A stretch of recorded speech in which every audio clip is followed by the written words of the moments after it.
So, first of all, to understand what a priority date is, if a person files a labor certification from the Department of Labor, then the priority date is generally the date that the Department of Labor accepts that labor certification.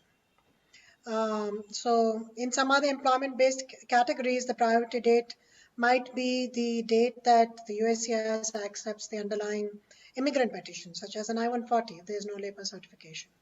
So in general, retrogression does not affect your priority date or your place in line. Your priority date remains the same no matter what. So it doesn't affect your place in line, nor does it affect your priority date. You will still receive the visa whenever it becomes available to you based on that priority date.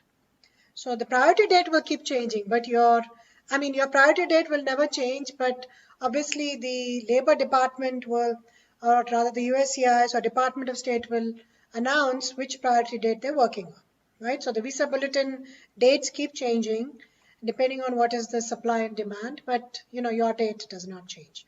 So retrogression simply means that due to statutory limits in the number of green cards that can be issued, um, if so basically there is a limit in that, and therefore um, the Department of State will decide what date to put as the cutoff date. So that's why retrogression happens. But to answer your question, no, retrogression doesn't affect your place in the line, nor does it affect your priority date.